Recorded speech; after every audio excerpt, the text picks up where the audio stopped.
जी student, मेरी दुआ आप तमाम स्टूडेंट के साथ है। आपके लिए मेहनत करता हूँ। मैं आपसे बस एक ही चीज़ चाहता हूँ कि वीडियो को आप लाइक ज़रूर कर देंगे। आप होम साइंस मैं आपको पढ़ा रहा हूँ और ये 8 स्टूडेंट वालों के लिए स्पेशल वीडियो है। तो आपसे मेरी गुजारिश है, वीडियो को लाइक ज़रूर कीजिएगा, दोस्तों में शेयर कीजिएगा। वीडियो नंबर 1 में हमने आपको दिया था 26 तक क्वेश्चन, आज पढ़ेंगे 27 से तकरीबन 50 तक पढ़ेंगे आप। आइए इसको वीडियो को देखते हैं। सवाल नंबर 27 में है, सार्फिन अपनी शिकायत कहाँ दर्ज करा सकते हैं? सार्फिन अपनी शिकायत कहाँ दर्ज करा सकते हैं?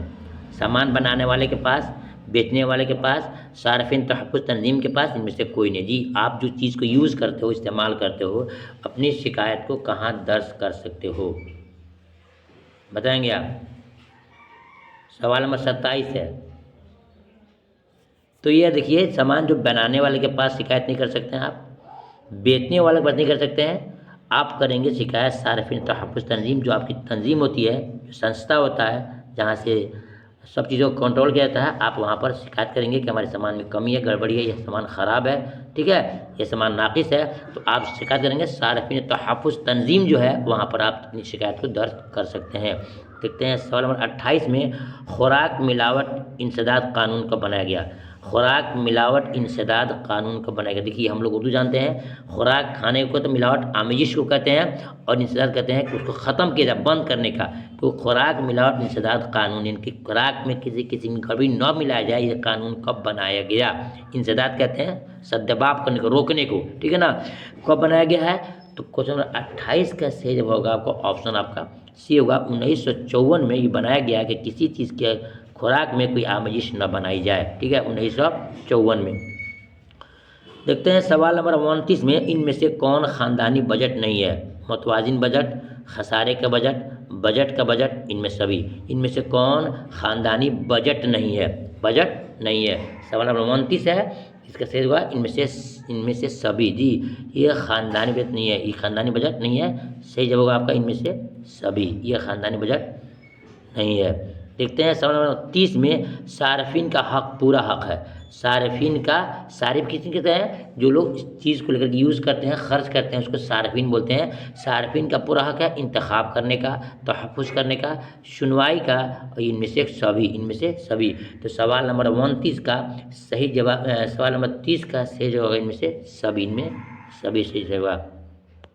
चुन भी सकते हैं, सुनवाई भी कर सकते हैं, और उसके हिफाजत भी कर सकते हैं। सवाल नंबर देखते हैं 31 में से बैंक में कौन सी रकम जमा रकम में सूद नहीं मिलता है? इनमें से बैंक में कौन सी जमा रकम में सूद नहीं मिलता है? बचत जमा, खास मुद्दत के लिए जमा, चालू जमा, आमदनी जमा, बताएंगे आप। सवाल नंबर 31 है कि इनमें से बैंक में कौन सी जमा रकम में सूद नहीं होता है, बताएंगे आप। सही जवाब क्या होगा? सही जवाब होगा आपका ऑप्शन सी, चालू जमा में सूद नहीं होता है। चालू जमा में सूद नहीं होता है। देखते हैं सवाल नंबर 32 में, किस लिबास पर रगड़ने का नुकसानदेह असर पड़ता है? किस लिबास पर रगड़ने का नुकसानदेह असर पड़ता है? सूती, ऊनी, सिल्क, इनमें से कोई नहीं। सवाल नंबर 32 देख रहे हैं आप, ठीक है ना। क्या जवाब देंगे आप? ऑप्शन आपका सी सही है, सिल्क पर। देखते हैं सवाल नंबर 33 में, दरअसल में से कौन रंग गर्म कहलाता है? दरअसल में से कौन सा रंग गर्म कहलाता है? सफ़ेद, बैगनी, हरा और लाल। गर्म किसे कहा जाता है, बताएंगे आप। सही जवाब होगा आपका ऑप्शन डी, क्योंकि आप जानते हैं लाल चीज़ गर्म होता है। जैसे आग देख लीजिए, या कोई भी सामान लाल होता है, उसमें गर्मी ज़्यादा होती है। तो लाल में क्या है, गर्मी ज़्यादा होती है। देखते हैं सवाल नंबर 34 में, कपड़ा हमारे जिस्म की हिफाजत किस तरह करती है? सर्दी से, गर्मी से, बरसात से, दर्ज बाला तमाम से। कपड़ा हमारे जिस्म की हिफाजत किस तरह करती है, बताएंगे। सर्दी से या फिर गर्मी से। सही जवाब आप सब जानते ही होंगे इसका जवाब, कि इन तमाम में से हमारी जिस्म की हिफाजत होता है कपड़े के ज़रिए। देखते हैं सवाल नंबर 35 में, खाने का नफसियाती काम क्या है? तशफ़ी देना, तवानाई को बाकी रखना, सेहत, इनमें से कोई नहीं। खाने का नफसियाती काम क्या होता है? तशफ़ी देना, तवानाई को बाकी रखना, सेहत, बताएंगे आप। सही जवाब क्या होगा? जी, सही जवाब होगा आपको ऑप्शन ए, तशफ़ी देना, यानी कुछ भी खाएं हम थोड़ा या अगर ज़्यादा खाएं, दिल को तशफ़ी नहीं होगा, दिल को तसल्ली नहीं होगा तो फिर फ़ायदा नहीं है। ठीक है, सेहत इंसान गधा की तरह मोटा हो जाए, हाथी की तरह मोटा हो जाए, कोई फ़ायदेमंद नहीं है ना। तो असल है तशफ़ी देना, खाना आदमी कम खाए, ज़्यादा खाए, अच्छा खाना खाए, उसको दिल में तसल्ली हो जाए और तशफ़ी हो जाए।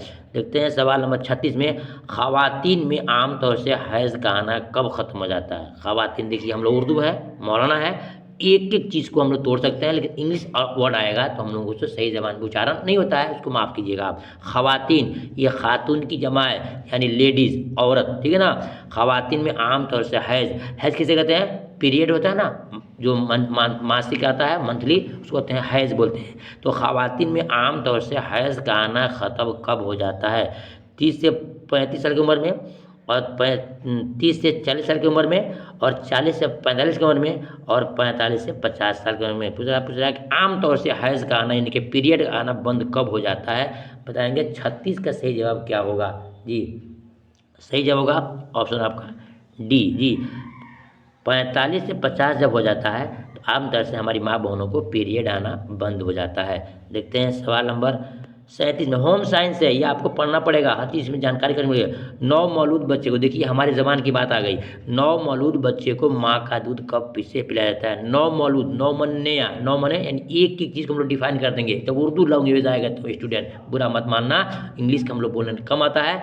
नौ मौलूद, नौ मन नया, मौलूद मैंने पैदा हुआ, तो नौ मौलूद यानी कि नए बच्चे जो पैदा होते हैं उनकी माँ का दूध कब से पिलाना चाहिए। पैदाइश के दिन से, पैदाइश के 1 दिन के बाद से, पैदाइश के 2 दिन के बाद से, पैदाइश के 3 दिन के बाद से। नौ मौलूद नए जो बच्चे पैदा होते हैं उनको दूध पिलाने का हमने का कब है। सही जवाब ऑप्शन उसका ए है। क्यों कि माँ के दूध में वो ताकत है, वो विटामिन है कि बच्चों को बीमारी से लड़ने का क्षमता और शक्ति देता है, ठीक है ना। तो नौ मौलूद बच्चे को माँ के दूध जो है ना पैदाइश के दिन से ही पिलाना चाहिए। देखते हैं सवाल नंबर 38 में, सार्फिन तहफ़्फ़ुज़ कानून के तहत सार्फिन को क्या क्या हुकूक दिए गए हैं। इंतखाब का हक, हिफाजत का हक, सार्फिन तालीम का हक, इनमें से तमाम। क्वेश्चन नंबर 38 का सही जवाब होगा आपका ऑप्शन डी होगा, इनमें से तमाम चीज़ों का उनको हक दिया जाता है। देखते हैं सवाल नंबर 39 में, किस बीमारी से बचने के लिए वैक्सीन को मुंह के जरिए कतरों की शक्ल में टपकाया जाता है। जी, किस बीमारी से बचने के लिए वैक्सीन को मुंह के जरिए कतरों की शक्ल में टपकाया जाता है। खसरा, पोलियो, टेटनस या दफथरिया, क्या है नहीं मालूम हमको है, पर क्या ये क्वेश्चन नंबर 39 है। सही जवाब होगा आपका ऑप्शन बी होगा। पोलियो में क्या होता है, बच्चों को या किसी को मुंह में टपकाया जाता है, ठीक है ना। देखते हैं सवाल नंबर 40 में, नौ मौलूद बच्चे को दर्ज झेल में से माँ के दूध के साथ किस चीज़ की जरूरत होती है। जी, नौ मौलूद नए जो बच्चे पैदा होते हैं, नौ मौलूद बच्चे को दर्ज झेल में से माँ के दूध के साथ किस चीज़ की ज़रूरत होती है। इन तमाम क्वेश्चंस को आप ध्यान से पढ़िएगा एक बार वीडियो सुनने के बाद से, और आप पीडीएफ लेते हैं तो एक बार रिवीजन करने के बाद से इंशाल्लाह मुकम्मल सवाल आपके ध्यान में बैठ जाएंगे। शहद, ग्लूकोज, पानी में से कोई नहीं। सवाल नंबर 40 है, सही जवाब पानी की, क्या है, पानी की जरूरत है, पानी में भी ताकत है ना। देखते हैं सवाल नंबर 41 में, हैज़ा किसके जरिए फैलता है। वेरियो के जरिए, टेटनस के जरिए, इन्फ्लुएंजा के जरिए, इनमें से कोई नहीं। तो 41 में पूछा है कि हैज़ा किसके जरिए फैलता है। सही जवाब ऑप्शन आपका ए सही है। तो कौन सा लफ्ज़ है, इंग्लिश के स्टूडेंट ही जानेंगे, कम कुछ ना नहीं आता है, जो डॉक्टरी पढ़ता हुआ जानता होगा। बैर का हम जो बता दे रहे हैं सुनिएगा उसको। सवाल नंबर 42 में, पैदाइश से 3 साल की उम्र तक बच्चे का वजन कितना होता है। ये बहुत इंपॉर्टेंट क्वेश्चन हो गया कि पैदाइश से 3 साल की उम्र तक बच्चे का वजन कितना होता है। गुना, 3 गुना, 4 गुना, 5 गुना। पैदाइश से 3 साल की उम्र तक बच्चे का वजन कितना होता है। सवाल नंबर 42 है, सही जवाब ऑप्शन आपका बी सही है, 3 गुना, 3 गुना। देखते हैं सवाल नंबर 43 में, इनमें मुख्तसर मुद्दती बुखार कौन होता है। इसमें मुख्तसर मुद्दती बुखार कौन होता है। काला ज़र, मलेरिया, टाइफाइड, इन्फ्लुएंजा, क्या है भर क्या। तो बताएंगे क्वेश्चन नंबर 43 सही जवाब क्या होगा, यही होगा जो हमको नहीं पढ़ने आ रहा है। ऑप्शन आपका डी सही है, ऑप्शन आपका डी सही है। देखते हैं सवाल नंबर 44 में, पानी के अखराज नहीं होता है, पानी का अखराज नहीं होता है, गुर्दा से, फेफड़े से, पेट से, जिल्द से। इखराज कहते हैं निकलना, पानी का निकलना कहाँ से नहीं होता है? 44 बताएंगे जी। सही जवाब पेट से। पेट से पानी नहीं निकलता है, गुर्दा से निकलता है, फेफड़े से निकलता है और जिल्द यानी चमड़ा से निकलता है। एक एक जो जिल्द है ना, इसको नहीं पढ़ेंगे जल्द पढ़ेंगे, जिल्द ही बना होता है, चमड़ा होता है। ठीक है ना।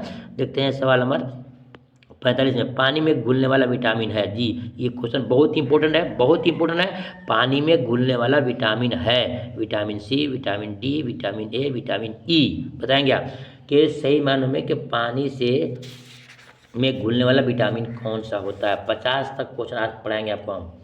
बताएंगे सही जवाब ऑप्शन ए है, विटामिन सी जो है पानी में घुल जाता है। पानी में घुलने वाला विटामिन का नाम विटामिन सी है। ऑप्शन ए आपका राइट है। ठीक है। देखते हैं सवाल नंबर 46 में, प्रोटीन की कमी से बच्चों में कौन सी बीमारी होती है? प्रोटीन की कमी से, प्रोटीन की कमी से बताएंगे आप।